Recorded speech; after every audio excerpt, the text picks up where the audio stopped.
께서 우리에게 주시는 말씀 고린도후서 1장 6장 1절부터 2절 한 목소리로 읽도록 하겠습니다. 같이 읽겠습니다. 시작. 우리는 하나님과 함께 일하는 사람으로서 여러분에게 권면합니다. 하나님의 은혜를 헛되이 받지 않도록 하십시오. 하나님께서 말씀하시기를 은혜의 때에 나는 내 말을 들어주었다. 구원의 날에 나는 너를 도와주었다 하셨습니다. 보십시오. 지금이야말로 은혜의 때요. 지금이야말로 구원의 날입니다. 아멘. 네, 자리에 앉아주시기 바랍니다. 여러분 살면서 가장 인상 깊은, 여러분이 받은 선물 중에 가장 인상 깊은 선물이 있으신가요? 나 이걸 선물로 받아봤는데 정말 인상 깊었다. 지금도 기억에 남는다. 제가 가장 최근에 받은 선물 중에 기억에 남는 것은 제 평생 처음으로 가져본 아이패드 말씀을 함께 나누고 있는데요.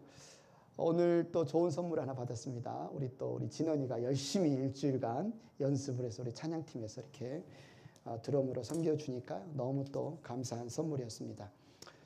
세계적인 베스트셀러 작가인 스펜서 존슨이라는 분이 쓴 선물이라는 책이 있어요.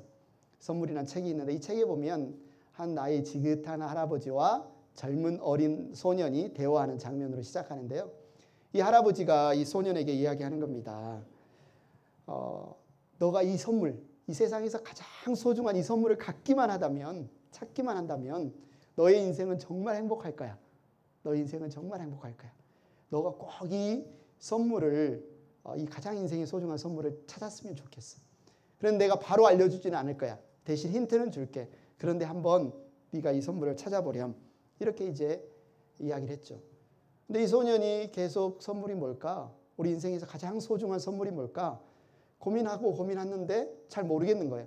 근데 그러다가 이제 나이가 어느 정도 먹고 성장해 가면서 이 할아버지와 나눴던 대화를 잊어버렸어요.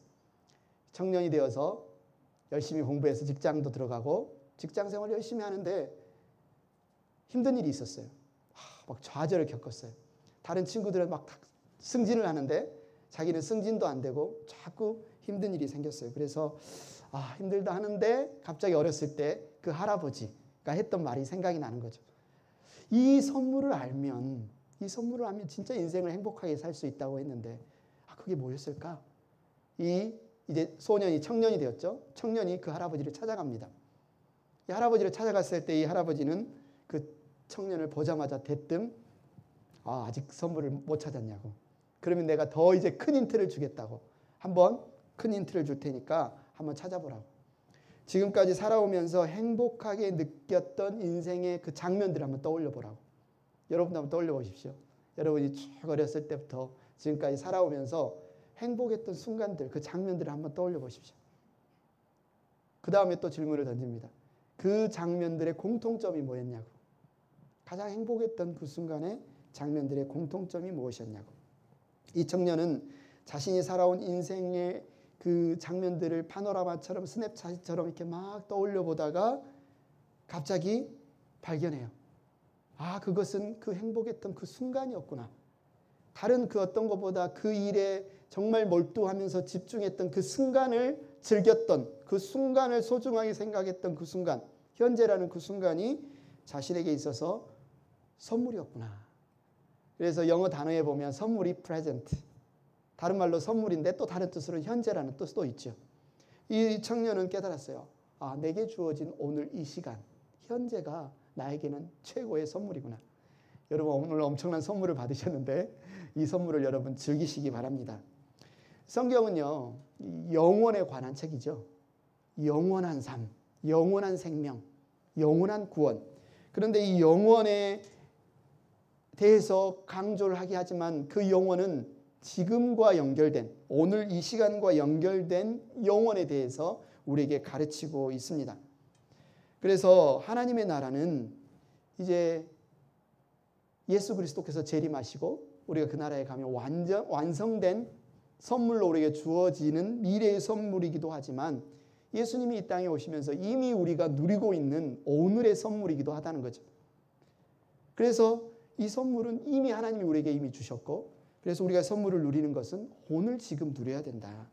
그래서 신학자 폴 틸리히는 이런 말을 했어요. 우리의 시간이라는 것은, 우리에게 주어지는 시간이라는 것은 엄밀하게 말하면 과거도 우리의 시간이었지만 이미 지나갔기 때문에 지금 우리의 시간은 아니다. 미래도 아직 온 것이 아니기 때문에 지금 우리의 시간은 아니다. 우리에게 있어서 우리의 시간이라는 것은 오늘 현재, 지금이 지금 우리의 시간이다.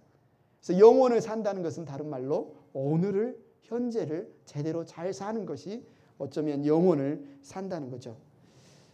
오늘 말씀이 어쩌면 우리가 어떻게 오늘 하루를 선물처럼 누리면서 영혼을 향한 삶을 잘 살아갈 수 있을까? 그 부분에 대한 좋은 설명이라고 봅니다. 사도 바울은 고린도에 있는 형제들에게 편지를 보내면서 오늘을 영원으로 어떻게 살아낼 수 있을까? 그 부분에 대해서 잘 설명을 해주고 있습니다. 그래서 먼저 우리에게 스스로 던질 질문이 있는데 오늘 본문 1절 하나님의 은혜를 어떻게 받고 있느냐 이렇게 묻고 있어요. 우리는 하나님과 함께 일하는 사람으로서 여러분에게 권면합니다. 하나님의 은혜를 헛되이 받지 않도록 하십시오. 그래서 여러분에게, 우리에게 질문하는 거예요. 여러분은 하나님의 은혜를 어떻게 받고 있습니까? 여러분은 하나님의 은혜를 어떻게 받고 있습니까? 예수님을 믿고 신앙생활을 한다고 하는 많은 그리스도인들이 예수님 믿기 전에 습관을 버리지 못하는 사람들이 종종 있어요. 자, 이런 말을 하면 어떤 분들은 아직 술, 담배를 못 끊었나? 아직 예전에 그 거짓말하는 습관을 못 끊었나? 이런 윤리적인 이런 습관을 말하는 것 같은데 제가 말하고 싶은 건 그 습관이 아니고요. 예수님을 믿고 난 이후에도 이렇게 생각하는 거예요. 내가 하나님께 얼마나 많은 것을 바치느냐에 따라 하나님도 내게 그만큼 은혜를 주신다. 그럼 내가 또 은혜를 받은 만큼 나는 또 뭘 갖다가 바치면 더 큰 은혜를 주신다. 마치 give and take처럼 내가 많이 뭔가 바쳐야 하나님이 많은 것을 주시고 많은 것을 받았으면 또 많이 하나님께 갚아야 되는 것처럼 그렇게 생각하는, 믿지 않을 때 생각해요. 그러니까 은혜를 오늘 이 말씀을 딱 1절 말씀을 들으면서 여러분 은혜를 헛되이 받지 마십시오 하면서 무슨 생각이 딱 스쳐가는 거예요? 내 은혜 받은 거 어떻게 잘 갚아야 되는데 하나님께 잘 어떻게 뭘로 바치지? 이런 생각이 스쳐간다면 아직도 옛 생각에 우리가 사로잡혀 있는 거죠. 우리가 이 세상을 살아가면서 사람들, 예수님을 안 믿는 사람들도 감사한 좋은 어떤 은혜를 받으면 갚을 줄 알아요. 성경이 이야기하지 않아도 이 세상에 감사하다고 해야지, 잘 먹겠습니다 해야지. 이 세상 사람들도 다 이야기를 합니다. 성경은 이런 윤리를 가르치는 책이 아니에요. 또는 성경은 하나님께 무엇을 갖다 바치면 무엇을 받을 수 있다라는 어떤 거래에 관한 책도 아니에요. 이런 것은 정말 하나님의 은혜를 받은 사람이라면 마땅히 하나님께 감사할 줄 알고 마땅히 하나님께 예배할 줄 알게 돼요. 오늘 그러면 바울이 은혜를 헛되이 받지 말라. 이건 도대체 무엇에 관한 내용일까? 바울이 쭉 자신이 하나님의 사도로 부름받은 종인 것, 하나님의 일꾼인 것에 대해서 설명하면서 자신뿐만 아니라 하나님을 믿는, 예수님을 믿는 모든 신자들은 다 자신과 같은 일꾼이다 라는 그 정체성, 그리스도인의 정체성을 가르치는 그 부분에서 너희는 하나님의 은혜를 헛되이 받지 말라 이렇게 설명하고 있어요. 그러니까 우리는 하나님의 은혜를 받은 사람인데 그러면 하나님의 은혜를 헛되이 받지 않는 그리스도인의 삶이란 어떤 삶일까? 이렇게 지금 우리에게 설명을 해주고 있는 거죠. 이 말을 하면서 여러분은 하나님의 은혜를 헛되이 받지 마십시오 하면서 그 앞에 먼저 이렇게 딱 전제를 달아요. 우리는 하나님과 함께 일하는 사람으로서 여러분에게 권면합니다. 여러분은 하나님의 은혜를 헛되이 받지 않도록 하십시오. 하나님의 일꾼으로 일한다는 것과 하나님의 은혜를 헛되이 받지 않는다는 것은 연결되어 있다는 거죠. 우리는 하나님의 일꾼으로 일합니다라는 것은 은혜를 헛되이 받지 않는 삶을 살고 있습니다 라고 하면서 바울은 고린도 교회 형제 자매들 또 이 시간 말씀을 듣는 우리에게도 여러분도 하나님의 일꾼으로 일함으로써 은혜를 헛되이 받지 마십시오 라는 말이죠. 그러니까 우리가 은혜를 헛되이 받지 않는다는 것과 하나님의 일꾼으로 살아가는 것은 연결되어 있는데요. 하나님을 믿는 우리는 어떤 존재인가? 오늘 본문 바로 앞장 5장 17절 같이 한번 읽어볼까요? 고린도후서 5장 17절 시작. 누구든지 그리스도 안에 있으면 그는 새로운 피조물입니다. 옛것은 지나갔습니다. 보십시오. 새 것이 되었습니다. 예. 새로운 피조물입니다. 우리는 다 새로운 피조물입니다. 새 것입니다. 전혀 예수님을 믿고 나서 우리는 전혀 새로운 피조물이 되었습니다. 이 말을 하고 그러니까 여러분 감사하세요라고 또 말을 하나요? 아니요. 그런 말은 안 해요. 왜요? 너무나 당연한 거니까. 너무나 당연한 거니까. 대신에 사도 바울은 뭐라고 이야기하냐면 17절 바로 윗절 16절에 보니까 우리가 이제는 육신의 잣대로 사람을 바라보지 말라 이렇게 말해요. 우리가 이제 새로운 피조물이 되었기 때문에 예전에 옛사람, 새로운 피조물이 되기 전, 예수님을 믿고 거듭나기 전 사람들을 바라볼 때 보던 관점, 사람을 바라볼 때, 이 세상을 바라볼 때 좋다고 나쁘다고 생각하던 그 육신의 잣대로 자신도 바라보지 말고 다른 사람도 바라보지 말고 하나님도 바라보지 말라. 왜냐하면 예수님은 육신의 잣대로 우리를 바라보지 않았고, 그래서 사도 바울과 복음을 전한 그 일행들도 나도 여러분을 육신의 잣대로 바라보지 않습니다. 여러분도 육신의 잣대로 바라보지 마십시오. 육신의 잣대로 바라보지 않는다는 게 무슨 뜻이죠? 예. 바울이 그런 말도 했어요. 우리의 겉사람은 낡아가나 후패하나 속사람은 날로 새롭다. 육신의 잣대로만 보면 어때요? 늙어가는 게 슬프죠. 몸이 아프면 실패한 것 같죠. 사업이 좀 안 되면 절망적이죠. 육신의 잣대로 이 세상의 눈으로 바라보면 모든 게 그렇게 보이지만 그리스도 안에서 거듭난 사람은 새로운 피조물이 되었고 새로운 나라의 시민이 되었기 때문에 이 육신의 잣대로 그 사람을 온전히 평가할 수가 없다는 거죠. 이제 새로운 피조물 된 우리에게는 새로운 직분이 주어졌다. 5장 18절입니다. 같이 읽겠습니다. 시작. 이 모든 것은 하나님에게서 났습니다.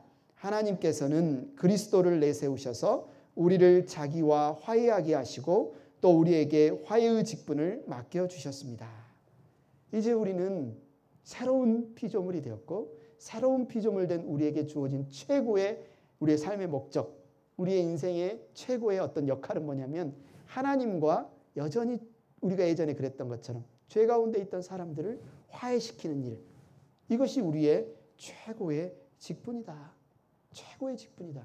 하나님의 최고의 관심사는 잃어버린 죄 가운데 있는 우리를 구원해서 이제는 우리가 그 구원을 누릴 뿐만 아니라 또 다른 죄 가운데 있는 사람들과 화해하게 하는, 하나님 자신과 화해시키는 그 일에 우리가 드려지기를 원한다. 하나님께서 은혜를 헛되이 받지 말라고 했던 말과 이 화해시키는 직분은 너무너무 밀접하게 연결되어 있습니다. 예수님이 이 땅에 왜 오셨어요? 예수님 십자가를 왜 지셨습니까? 예수님 십자가 왜 피를 흘리셨어요? 하나님과 우리 사이를 가로막고 있는 우리의 죄, 우리가 죽을 수밖에 없는 그 형벌, 냄새나고 지저분하고 그 악하고 이기적인 그 죄가 하나님과 우리 사이를 가로막고, 그래서 우리가 하나님과 화해하지 못하기 때문에 하나님을 만날 수도 없고 아버지라 부를 수도 없고 그분의 생명을 누릴 수도 없고 그분의 지혜를 누릴 수도 없는 그 가로막힌 죄를 대신 지고 죽으시기 위해서 예수님이 이 땅에 오셨잖아요. 화해의 직분을 위해서 예수님이 오셨어요.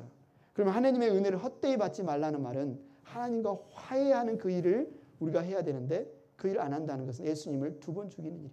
십자가에 죽으신 예수님을 무의미하게 만드는 일이에요.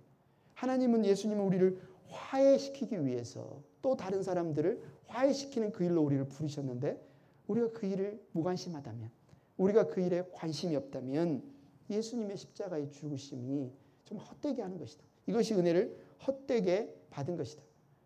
정말 우리가 새로운 피조물이 되었다면, 정말 우리가 예수님의 몸된 지체가 되었다면 우리의 주 관심사도 하나님의 관심사인 사람들이 예수님과 화해시키는 그 일에 우리가 관심을 가질 수밖에 없다는 것입니다.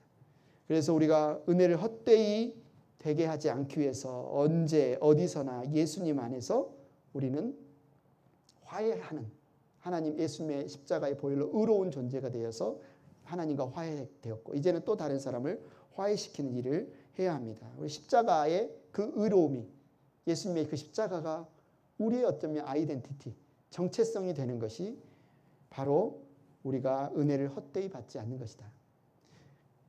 여러분이 은혜를 헛되이 하지 않고 있습니까? 이게 이제 첫 번째 질문이라면, 두 번째 질문은 그러면 하나님의 은혜 받을 만한 때가 언제인가? 이것에 대해서 오늘 본문 2절에 이렇게 말하고 있어요. 하나님께서는 말씀하시기를 은혜의 때에 나는 내 말을 들어주었다. 구원의 날에 나는 너를 도와주었다 하셨습니다. 보십시오. 지금이야말로 은혜의 때요. 지금이야말로 구원의 날입니다. 우리가 인류 역사를 보면, 역사에 관심 있는 분은 세계사 여러 역사를 봤겠지만 역사를 보면 흥망성쇠가 있지요. 어떤 나라가 정말 잘 나가다가 또 어떤 나라가 망하기도 하고, 최근에 스리랑카에서 대통령이 궁을 버리고 도망갔고 결국은 사임을 했죠. 경제난 때문에. 인류 역사에 보면, 또 교회사에도 보면 정말 교회가 엄청나게 부흥했을 때가 있습니다. 초대교회 같은 경우에 성령이 오순절 성령 강림한 이후에 정말 얼마나 뜨겁게 그리스도인들, 우리 신앙의 선배들이 복음을 전했냐면, 코로나 팬데믹처럼 코로나가 한번 걸리기 시작하면 막을 수가 없잖아요. 요즘 여러분 또 조심하십시오. 요즘 다시 또 레드 단계까지 올라갔다고 하는데, 그런데 사람들이 생각할 때, 안 믿는 사람들이 생각할 때 이 기독교라는 것이 전염병 같다, 연병 같다. 여기에서 믿는다고 예수님 믿는다고 하도 언제 저기에서도 믿는다고 하고 저기에서도 믿는다고 하고 연병처럼 전염병처럼 퍼져나가는 그 강력한 그것을 보면 안 믿는 사람들이 저자들은 연병 걸린 자들처럼 어떻게 저렇게 강력하게 전파가 될까? 그렇게 엄청나게 번성했을 때가 있고, 또 어떨 때 보면 굉장히 힘들고 어려울 만큼 어려운 상황도 있었죠. 근데 마치 은혜 받을 만한 때다라고 하니까 인류 역사상 은혜의 때가 있고 은혜가 안 주어진 때가 있고 이런 것처럼 이 말씀이 보여지기도 하는데, 사실 그것을 사도 바울은 이야기하고 있지 않습니다. 사도 바울이 지금은 은혜 받을 만한 때요, 지금은 구원의 때라는 말은 한마디로 예수 그리스도, 우리의 구주 예수 그리스도께서 오셨기 때문에 지금은 이미 우리에게는 은혜의 때라는 거예요. 예수께서 오셔서 성육신하셔서 십자가를 지시고 죽으시고 부활하신 이후를 살아가는 우리들, 복음 시대를 살아가는 우리들에게는 구원의 문이 활짝 열려 있습니다. 지금이 바로 은혜의 시대입니다. 지금이 바로 구원의 시대입니다. 인류 역사가 지속되는 한 예수 그리스도의 십자가의 이 은혜의 능력은 절대로 없어지지 않습니다. 사람들이 이제 기술도 발달하고 과학도 발달했으니 2000년 전에 그 사람을 구원한다는 그 십자가의 은혜 갖고는 부족하니 플러스 알파가 필요하지 않을까? 그래서 새로운 어떤 구원의 조처나 새로운 구원의 방편을 절대로 주지 않아요. 하나님께서 우리에게 주시는 유일한 구원의 길은 예수 그리스도의 십자가로 우리의 모든 죄가 용서받고 하나님과 우리가 화해되었다라는 이 사실입니다. 여러분, BC와 AD에 대해서 들어보셨나요? 인류 역사를 분수령처럼 나누는 BC와 AD. BC가 무엇의 약자입니까? Before Christ. 예수 그리스도 이전의 시대. AD. Anno Domini. 라틴어인데 프로 해석하면 In the year of our Lord. 우리 주님의 시대. 예수 그리스도께서 오심으로 말미암아 인류 역사가 둘로 나뉘어졌습니다. BC와 AD로 나누어졌어요. 우리 개인은 어떻습니까? 예수님이 이 땅에 오심으로 저주받아 죽을 수밖에 없는, 죄의 종로를 할 수밖에 없던 우리가 이제는 생명을 누리는 하나님의 아들로, 하나님의 딸로 이 바뀌는 놀라운 역사가 일어났어요. 그러나 이제 하나님께서 우리가 지금 이렇게 살아가지만 언제든지 너 이제 와라, 내가 너에게 이 땅에서 살게 허락한 시간은 이만큼이니까 이제 와라 라고 하면 우리 다 가야 되죠. 우리가 이 땅에서 주어진 시간은 영원하지 않습니다. 어쩌면 이 지금 은혜의 때요, 지금 구원의 날이라는 말은 우리 모두에게 있어서는 어쩌면 시급함, 절박함을 보여주는 표현일 수 있어요. 지금이 다음에 믿지. 지금 내가 좀 바쁘니까 다음에 믿을게. 라고 할 수 없다는 거야, 안 믿는 사람들은. 지금 내가 복음을 전했을 때 지금 믿는 게 가장 최선이고 가장 지금 빠른 거라는 거죠. 복음 전하는 우리의 입장에서는 어떨까요? 저 사람 조금 더 기다려. 아니요, 지금 전해야 돼. 지금 우리 주변에 복음을 알지 못하는 사람이 있으면 지금이 은혜의 때예요. 지금이 구원의 날이다. 그 하나님이 정하신 때는 정해져 있겠지만 우리에게는 지금 열려 있어요. 이미 은혜가. 이미 구원이 열려 있습니다. 그런데 이런 구원의 복음을 전해야 되는 이 시기, 절박성보다 지금이 은혜의 때요, 지금이 구원의 날이라는 거에는 또 다른 측면의 놀라운 은혜의 비밀이 숨겨져 있어요. 여러분이 이제 세번역 성경을 딱 보시면 오늘 본문 2절은 이사야 49장 8절을 인용했다 이렇게 적혀 있죠. 바울이 한 말이 아니라 구약 이사야서 말씀을 인용하고 있어요. 이사야서 49장 8절에 보면 이렇게 말합니다. 주님께서 그의 백성에게 이렇게 말씀하신다. 너희를 구원해야 할 때가 되면 내가 너희에게 은혜를 베풀겠고 살려달라고 부르짖는 날에는 내가 그 간구를 듣고 너희를 돕겠다. 내가 너희를 지키고 보호하겠으며 너희를 지켜서 뭇 백성과 언약을 맺겠다. 여기에서 보면 미묘한 차이 같지만 큰 차이가 있습니다. 보통은 너희가 내게 부르짖어 기도하면 내가 너희의 기도를 듣고 들어주겠다. 이런 말씀들이 성경에 많이 있는데 이 49장 8편은 그렇게 말하지 않아요. 어떻게 말합니까? 너희를 구원해야 할 때가 되면 너희를 구원해야 할 때가 되면 내가 너희에게 은혜를 베풀겠고 이렇게 말해요. 하나님께서 일방적으로 그 때를 정해놓으셨다는 거예요. 구원을 베푸실 때, 구원하실 때, 생명을 건지실 때를 정해놓고 하나님께서 그 백성들을 구원하신다는 겁니다.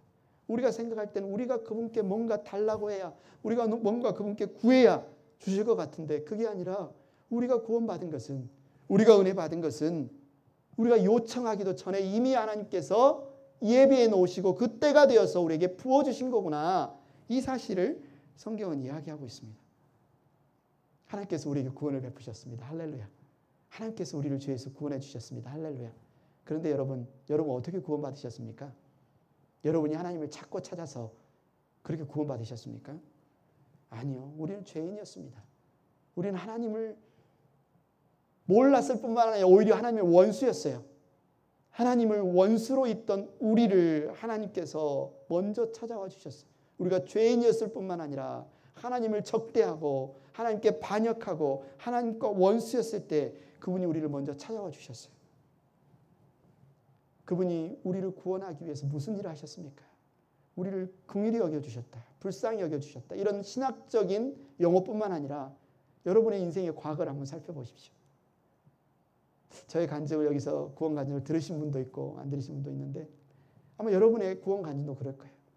저 같은 경우 초등학교 4학년 때 저희 아랫집 할머니가 여름 성경학교 하니까 교회 가볼래 하면서 교회 발을 디뎠어요. 중학교 때, 고등학교 때, 대학교 때 정말 하나님께서 나를 구원하시기 위해서 행하셨던 수많은 일들이 있습니다. 베푸셨던 수많은 은혜들이 있어요. 그때 나는 몰랐어요. 그때 나는 고집 부리고 있었습니다. 여전히 하나님의 음성을 듣지도 못하고 하나님의 구원의 메시지를 몰랐지만 하나님의 은혜를 계속 베푸셨어요. 그리고 하나님이 정하신 때 제가 죄인입니다. 정말 하나님이 나를 위해서, 예수님이 나를 위해서 죽으셨군요. 성령으로 거듭나게 됐습니다. 예수님이 나의 구주, 나의 하나님인 것을 깨닫게 됐습니다. 그분 앞에 엎드려 주님이 나를 살리셨습니다라고 고백하게 됐습니다. 이게 저의 고백입니까? 우리 모두의 고백입니다. 하나님이 구원하시기로 작정하신 때까지 하나님은 수많은 은혜를 베푸시고 그 인생에 간섭하시고 때때로는 어떤 사고를 경험하거나 때때로는 질병을 경험하거나 좋은 일, 슬픈 일, 많은 일들을 통해서 간섭하고 계세요. 그래서 우리가 지금 은혜의 때다, 지금 구원의 때다라고 생각할 때 우리가 왜 지금 받아들여야 돼요? 우리 하나님, 우리의 창조주, 우리 왕께서 이렇게까지 일하고 계시는데 이렇게까지 은혜를 베풀고 계시는데 언제까지 그 은혜를 거부할 거냐? 언제까지 그 선물을 모른 척할 거냐? 하나님이 나의 인생 엄마 뱃속에 있을 때부터 아예 엄마 뱃속에 있기 전부터 나를 그렇게 추적하시고 찾아오시고 나의 이름을 부르고 계시는데 나는 언제까지 아직이요? 아직 때가 아니에요. 이렇게 거부하고 있을 것이냐? 지금이 은혜의 때다. 지금이 구원받아야 할 때다. 그렇게 말씀하고 있는 겁니다. 이렇게 하나님의 은혜를 받고 누리는데 그래서 우리가 이제 생명을 누리고 구원을 받는데 그리스도인의 삶을 살면서 받는 은혜가 때때로 좀 이상해요. 그거를 이름하여 역설적인 은혜라고 말할 수 있어요. 역설적인 은혜. 새로운 피조물이 된 그리스도인은 세상과 하나님을 화해시키는 직책을 맡았다고 했죠. 사도 바울이 오늘 본문 6장 3절 4절에 이렇게 이야기합니다. 아무도 우리가 섬기는 이 일에 흠을 잡지 못하게 하려고 우리는 무슨 일에 있어서나 아무에게도 거리낌을 주지 않습니다. 우리는 무슨 일에서나 하나님의 일꾼답게 처신합니다. 라고 딱 하나님의 일꾼, 하나님의 화해케 하는 직책에 부르심으로 우리가 부름받았습니다. 라고 하면서 그러면 그 삶은 어떤 삶입니까?를 3절부터 10절까지 쭉 설명을 해요. 그런데 찬찬히 한번 여러분이 성경을 보시면 예전에도 그렇게 생각하셨을 수도 있지만 좀 흥미롭습니다. 먼저 반드시 하나님의 일꾼으로 화이케하는 직책을 맡은 사람으로서 겪어야 할 9가지의 고난, 어려움을 쭉 나열합니다. 4절부터 5절 보십시오. 환난, 궁핍, 고난, 매맞음, 갇힘, 요란한 것, 수고로움, 자지 못함, 먹지 못함. 근데 이것을 어디서 겪었다고요? 어떤 한순간? 아니, 무엇에나, 어디에서나, 아무에게서, 모든 일에서 이런 일들을 겪었다는 거예요. 이 종류만 보십시오. 때로는 배고픈 적도 있었고, 때로는 잠자지 못한 적도 있었고, 때로는 매도 맞았고, 때로는 정말 사람들에게 막 재판장에 끌려나가기도 하고, 한마디로 모든 영역에 있어서 고통이란 고통은 다 겪어봤다는 거죠. 왜요? 하나님의 일꾼으로 하나님과 사람들을 화해시키는 그 일을 하다 보면 반드시 이런 일을 겪게 된다. 그런데 이어서 6절부터 7절에 보면 이런 9가지 어려움을 겪는 것에 그치지 않고 하나님의 일꾼에게는 또 9가지 좋은 일도 생긴대요. 9가지 좋은 일. 6절부터 7절을 보면 순결과 지식과 인내와 친절과 성령의 감화와 거짓 없는 사랑과 진리의 말씀과 하나님의 능력과 의의 무기. 이게 9가지 좋은 일이 우리에게 생긴답니다. 그런데 이 2가지를 한번 살펴보십시오. 어려움 9가지와 좋은 일 9가지를 제가 표로 한번 정리를 해봤는데 살펴보십시오. 뭐가 차이점이 있어요. 큰 차이점이 있습니다. 뭐가 차이점이 있는 것 같아요?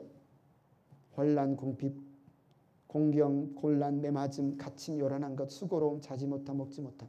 오른쪽에 좋은 것은 순결, 지식, 인내, 친절, 성령의 감화, 거짓 없는 사랑, 진리의 말씀, 하나님의 능력, 의의 무기. 여러분 보이십니까? 이 어려움은 어쩌면 외부적인 상황들을 많이 묘사해요. 그죠? 외부적으로 사람들이 보는 어떤 객관적인 바울의 삶을 보면 사람들이 참 환난이 많다. 궁핍이 많다. 어떻게 저렇게 매를 맞냐. 어떻게 저렇게 자지도 못하고 누구나 볼 수 있는 그런 어려움, 객관적이고 외부적인. 반면에 좋은 일 9가지는 어떻습니까? 순결, 지식, 인내. 이거는 사람들이 볼 수 없을지도 모르지만 그 사람 내면에서 일어나는 변화입니다. 내면에서 일어나는 변화. 어쩌면 주관적인. 다른 사람들은 내가 지금 매 맞고 있는데 나는 안에서 기뻐요. 빌립보에서 그랬잖아요. 바울과 실로아노가 귀신 들린 여종을 고친 이후에 끌려가서 매를 맞는데 찬송을 불러요. 사람들은 되게 아프겠다. 인생 망했다. 힘들겠다. 하는데 찬송을 불러요. 겉으로는 고통인데 안에서는 막 기쁨이 넘쳐나는 겁니다. 이것이 무슨 의미입니까?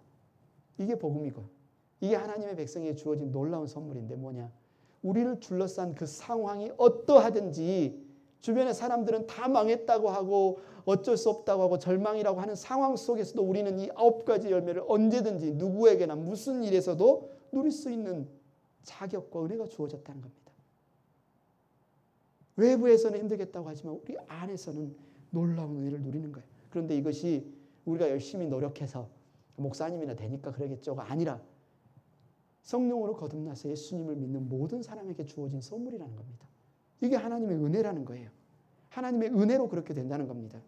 하나님과 친밀하고 깊이 있게 교제하는 가운데 있으면 외부의 상황이 어떠하든지 간에 그 안에는 기쁨이 있고 그 안에는 인내할 수 있고 그 안에는 이 일이 어떻게 되어질지 미래를 소망할 수도 있고 오히려 이 일을 통해서 자기를 미워하는 사람까지 사랑할 수 있는 그 마음이 주어진다는 겁니다. 그러다 보면 사역의 열매가 생기고 전도의 열매가 생기고 그러다 보면 그 자리에서 그리스도의 사랑과 은혜가 전해져서 화해하게 하는 직분의 사역을 감당하게 된다.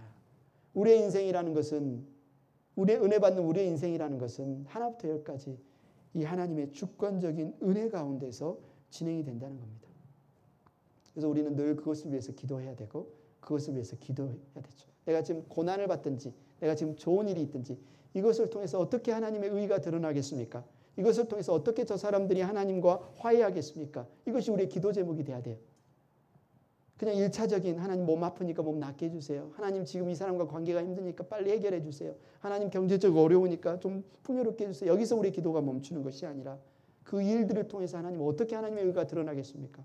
어떻게 저 사람이 하나님과 화해하겠습니까? 내가 하나님 은혜가 내가 임한 것을 어떻게 저들에게 보여줄 수 있겠습니까? 이게 우리의 기도가 돼야 된다는 거죠. 사도 바울은 그러면서 8절부터 10절까지 하나님의 9가지 역설적인 은혜를 보여주고 있습니다. 우리 같이 한번 읽어볼까요? 8절부터 10절 시작. 영광을 받거나 수치를 당하거나 비난을 받거나 칭찬을 받거나 그렇게 합니다.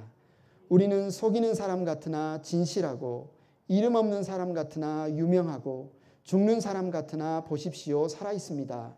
징벌을 받는 사람 같으나 죽임을 당하는 데까지 이르지 않고 근심하는 사람 같으나 항상 기뻐하고 가난하는 사람 같으나 많은 사람을 부요하게 하고 아무것도 가지지 않은 사람 같으나 모든 것을 가진 사람입니다. 여기서 보면 뭐뭐 같으나 뭐뭐 하지 않고 뭐뭐 같으나 뭐뭐 하지 않고 이렇게 9번을 반복을 계속해요. 이게 정말 하고 싶은 이야기예요. 한마디로 뭐뭐 같으나는 처음에 우리가 겪었던 9가지 어려운 상황 같으나 실제는 무슨 상황이에요? 하나님의 은혜를 누리는 상황이다. 뭐뭐 같으나 뭐뭐 하고 우리가 그리스도인으로 하나님의 일꾼으로 화해케 하는 자로 살면 이 두 가지가 항상 우리에게 따른다는 거예요. 모든 일에 누구에게 어떤 상황 가운데 이런 9가지 어려움도 따르지만 이런 9가지의 은혜도 좋은 일도 우리에게 따른다. 마치 이것이 모순처럼 여겨집니다. 모순이 무슨 이야기는 알죠? 그 어떤 창도 뚫을 수 없는 그 어떤 방패도 뚫을 수 있는 창이 있어요. 이 장사를 하면서 또 이쪽에서는 그 어떤 창도 막는 방패를 팔아요. 2가지 장사꾼이 팔아요. 얼마나 모순입니까? 마치 모순처럼 여겨져요. 아니 그러니까 하나님을 믿으면 형통하게 된다는 겁니까? 고난을 받는다는 겁니까? 우리는 이 둘 중에 하나라고 생각하는데 오늘 본문은 둘 다인데요. 둘 다인데요. 아니 그러니까 하나님의 일꾼으로 우리가 열심히 충성을 하면 은혜의 삶을 살게 됩니까? 고난받는 삶을 살게 됩니까? 오늘 본문은 둘 다인데요. 둘 다인데요. 이렇게 이야기하는 거예요. 그러니까 사람들이 이거 모순 아니냐. 모순 아니냐. 그런데 사도 바울은 오늘 본문을 설명하기 위해서 9가지의 역설적인 은혜를 설명하고 있는데 이것은 모순이 아니라 어쩌면 역설이다. 모순과 역설이 비슷한 단어로 쓰임받긴 하지만 여기서는 조금 구분해 볼게요. 모순은 역설과는 비슷해 보이지만 다른 개념입니다. 모순은 하나가 참이면 하나는 거짓일 수 없다는 거예요. 참일 수 없다는 거예요. 하나가 참이면 하나는 반드시 거짓이다. 모든 방패를 뚫는 창이 있으면 이 방패는 모든 창을 막을 수 없는 거예요. 그죠? 이 방패가 모든 창을 막을 수 있으면 절대로 이 창은 모든 방패를 뚫을 수 없는 거예요. 이게 모순입니다. 하나가 참이면 하나는 반드시 거짓이에요. 이 두 가지가 다 사실로 공존할 수 없어요. 그런데 역설은 그렇지 않습니다. 역설은 논리적으로만 보면 서로 말이 안 되는 것 같아요. 상충되는 것 같아요. 그러나 이 2가지는 함께 있어야 그 내용, 그 진리를 온전히 설명할 수 있는 어떤 논리예요. 역설은. 그래서 여러분 고운정, 미운정이라고 들어보셨어요? 고운정, 미운정. 같은 말로 쓰입니다. 고운정, 미운정 다 들었어. 근데 이거를 만약에 떼어놓고 고운정만 갖고 미운정까지 설명할 수 있을까요? 아니면 미운정만 갖고 고운정까지 설명할 수 있을까요? 아니죠. 고운정, 미운정이 다 있어야 이 인생의 희노애락 가운데 같이 살면서 겪는 정말 온갖 그 사랑의 관계를 설명할 수가 있는 거죠. 이걸 역설이라고 설명할 수 있습니다. 성경에 보면 이런 역설적인 설명들이 굉장히 많아요. 그 중에 굉장히 유명한 게 뭡니까? 저와 여러분은 죄인입니다. 맞습니까? 저와 여러분은 그런데 의인입니다. 맞습니까? 우리는 의로운 죄인들입니다. 우리는 의로운 죄인들이에요. 우리는 죄인인데 동시에 의인이에요. 어떻게 그럴 수 있죠? 어떤 사람들이 그래요. 예수 믿었는데 저 사람들 왜 또 죄를 짓지? 예수 믿는다고 하는데 저 사람들 왜 저렇게 형편없지? 그렇죠? 우리의 노력으로 우리가 의로움을 쟁취한 게 아니라 예수님의 십자가의 보혈로 우리의 모든 죄를 덮어주셨기 때문에 우리는 의롭지만 여전히 죄의 성품이 남아있어요. 우리는 의인이지만 동시에 죄인이고 죄인이지만 동시에 의인입니다. 이거는 모순이 아니라 역설입니다. 남들이 보는 우리의 상황, 그리스도인의 상황은, 바울의 상황은 힘들 수 있어요. 고린도 교회의 어떤 거짓 교사들이 바울을 어떻게 공격했냐면, 야, 바울이 정말 하나님의 사람이면 바울이 정말 사도면 맨날 끌려가서 감옥에 갇혀서 매 맞고 맨날 저렇게 돌에 맞고 저렇게 사람들이 다 싫어하고 반대당하고 이런 사람이 정말 하나님의 은혜 받은 사람이냐? 이런 사람이 정말 하나님의 종이냐? 이렇게 하면서 바울을 막 공격한 거예요. 저 사람이 사도 아닌 것 같아. 그러면 뭔가 신령해서 일이 잘 되겠지. 형통하겠지. 은혜만 있겠지. 근데 바울은 그게 아니라는 거예요. 너희들이 보는 외부에 있어서 고난이 있지만 내게는 하나님의 은혜가 충만하다고 이야기를 하는 겁니다. 세상에서 바울을, 세상에서 우리를 정말 수치만 당하고 연약하고 정말 이름 없는 사람같이 취급하지만 실제는 하나님 나라에서 하나님과 천사들과 수많은 신앙의 선배들 우리를 어떻게 봐요? 유명해요. 여러분 유명합니다. 하늘나라에서. 하늘나라에서 유명한 자들이에요. 누구누구 하면 다 알아먹습니다. 맞아. 신앙의 영웅으로 여러분들을 알아줍니다. 그래서 우리에게 있어서 두 가지 진리가 상충되는 것 같지만 항상 공존하는데, 첫째, 우리는 지금 이 자리에서 날마다 은혜를 누립니다. 그럼에도 불구하고 우리에게는 지금 이 자리에도 온갖 어려움이 우리에게 닥칩니다. 그 온갖 어려움을 겪으면서도 우리는 또 온갖 은혜를 누립니다. 이것은 이 땅을 살아가는 우리들에게 공존하는 하나님의 진리입니다. 그것을 사도 바울이 9가지로 이제 설명하고 있어요. 8절을 보세요. 우리는 속이는 사람 같으나 진실하고 이야기를 했어요. 우리는 속이는 사람. 무슨 말인가요? 사람들이 이해를 못해요.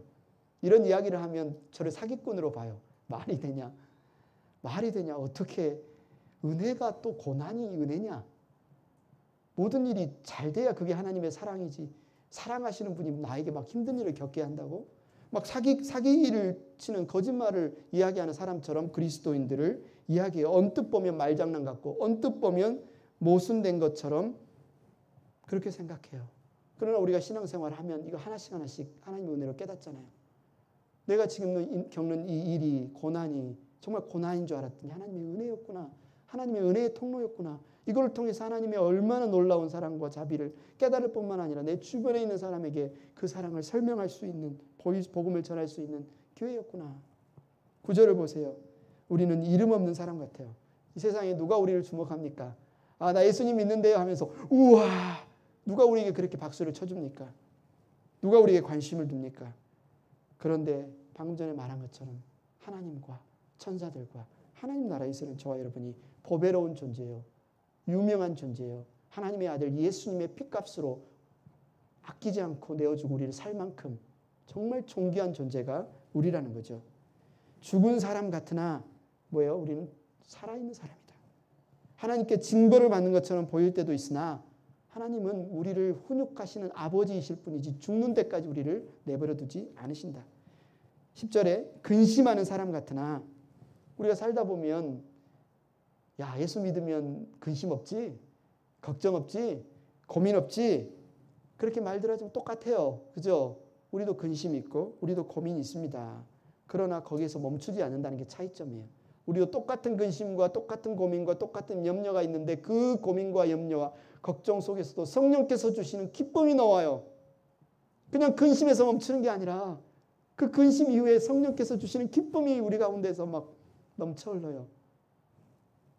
우리 그리스도인들은 가난한 사람 같아요. 통장 계좌가 조금 없다 못해서 마이너스가 막 될 지경이에요. 베드로가 그랬어요. 성전에 기도하러 가는데 성전 미문에서 구걸하는 사람이 한 푼만 줍시오. 저 좀 도와주세요. 베드로가 뭐 하라고 합니까? 우리 돈 없어. 우리 돈 없어. 은과 금 내게 없어.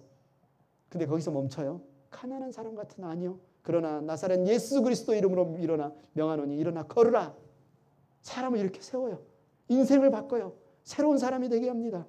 일평생 안전뱅이 장애인으로 그 한 번 성전에 들어가지 못해 찬양하지 못하고 예배하지 못하던 그 사람이 뛰면서 걷기도 하면서 찬양하고 베드로 옆에 서서 베드로가 복음을 선포할 때 하나님의 살아계신 부활하신 예수님의 증거가 돼서 옆에 딱 버티고 서 있는 그런 놀라운 일이 일어납니다. 바로 우리가 가난한 사람 같으나 수많은 사람들에게 나눠줄 것이 넘쳐나는 그런 사람들이라는 겁니다. 그래서 사도 바울은 마지막에 이렇게 선언해요. 우리 그리스도인은 아무것도 가지지 않은 사람 같으나 사실은 무엇입니까? 모든 것을 가졌다. 모든 것을 가졌다. 하나님의 은혜가 있습니다. 여러분에게 하나님의 은혜가 임했습니다. 이 놀라운 하나님의 은혜가 임했습니다. 여러분, 나 전도하려고 하는데 내가 뭐 내세울 게 없네, 뭐 간증할 게 없네. 예수 믿고 부자 됐다고 하면, 예수 믿고 다 병 고쳤다고 하면, 예수 믿고 뭔가 우리 자식 잘 됐다고 하면 사람들에게 전도할 게 있을 것 같은데 전도할 게 없네. 아니요, 전도할 거 많습니다. 오늘 바울이 자신이 겪은 것으로 전도하잖아요. 수많은 고난과 고초와 매맞음과, 누가 봐도 저 사람 불행할 것 같아, 누가 봐도 저 사람 다시는 못 일어날 것 같아, 누가 봐도 저 사람 우울증 걸릴 것 같아, 누가 봐도 저 사람 이제 망했어라고 하는 그 인생에서 오히려 바울이 깨끗함과 하나님에 관한 놀라운 지식과 성령의 감화와 정말 하나님의 능력과 그것으로 지금 자기를 원수 취급하고 모욕했던 그 고린도의 한 형제까지 품고 용서하면서 사랑을 전하고 있잖아요. 우리 주변에 얼마나 많은 사람들이 인생을 살아가면서 고난을 겪습니까? 고통을 겪습니까? 얼마나 많은 사람들이 자기 마음조차 제대로 하지 못해서 가족을 사랑하지 못하고 가족 가운데 불화하고 그렇게 살아가는 사람들이 얼마나 많습니까? 그들이 정말 간절히 찾는, 제가 어떻게 행복해질 수 있을까요? 제가 어떻게 자유로워질 수 있을까요? 제가 어떻게 하나님 나라에 갈 수 있을까요? 얼마나 많은 사람들이 궁금해합니까? 우리가 겪었던 수많은 고난과 아픔 중에서 우리에게 은혜를 베푸셔서 자유케 하신 그 은혜의 복음이 얼마나 강력한 복음의 메시지가 되겠습니까? 오늘도 저와 여러분에게는 아픔이 찾아옵니다. 그런데 그 아픔을 보면서 오늘은 힘든데 내일은 좀 선물 같은 날이 오겠지, 이렇게 보지 마시고 오늘이 최고의 선물이구나. 내가 지금 아픔을 겪고 있을지라도 오늘이 하나님이 내게 주신 최고의 선물이구나. 이 고난마저도 하나님의 은혜로 바꾸실 하나님의 은혜의 통로구나. 여러분, 그렇게 선포하시기를 바랍니다. 하나님의 은혜를, 하나님의 구원의 은혜를 어떤 상황에서도, 어떤 형편에서도, 누구와도, 무슨 일에도 누릴 수 있는 것이 우리에게 주어진 놀라운 새로운 피조물로의 특권이고 하나님과 화해케 하는 직분을 주신 하나님이 주신 능력입니다. 다시 한번 제가 여러분에게 선포합니다. 여러분은요, 속이는 사람 같으나 진실하고 이름 없는 사람 같으나 유명하고 죽은 사람 같으나 보십시오, 살아있습니다. 징벌을 받는 사람 같으나 죽임을 당하는 데까지 이르지 않고 근심하는 사람 같으나 항상 기뻐하고 가난한 사람 같으나 많은 사람을 부유하게 하고 아무것도 가지지 않은 사람 같으나 모든 것을 가진 사람입니다. 우리가 이 시간 찬양하면서요, 이 사람됨을, 이 은혜 받음을 기뻐하면서 우리 하나님의 사랑, 아버지의 사랑 우리가 노래하고 아버지의 은혜 우리가 노래하고 찬양하는 시간 갖기를 원합니다.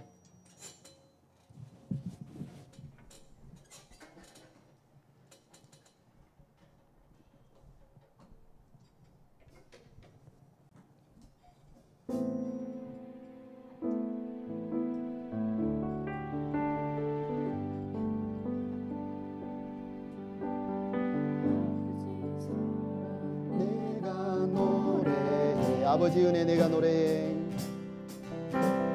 아버지 은혜 내가 노래해. 그 사랑 변함없으신 거짓없으신 성실하신 그 아버지 사랑 내가 노래 다시 한번 하겠습니다.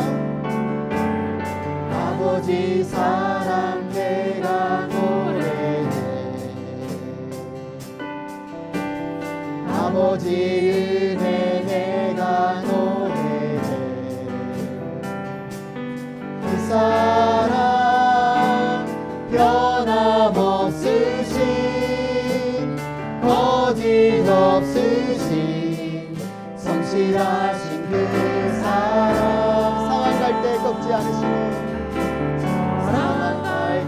꺾지 않으시는 꺼져가는 등불 끄지 않는 그 사랑 변함없으신 거짓없으신 성실하신 그 사랑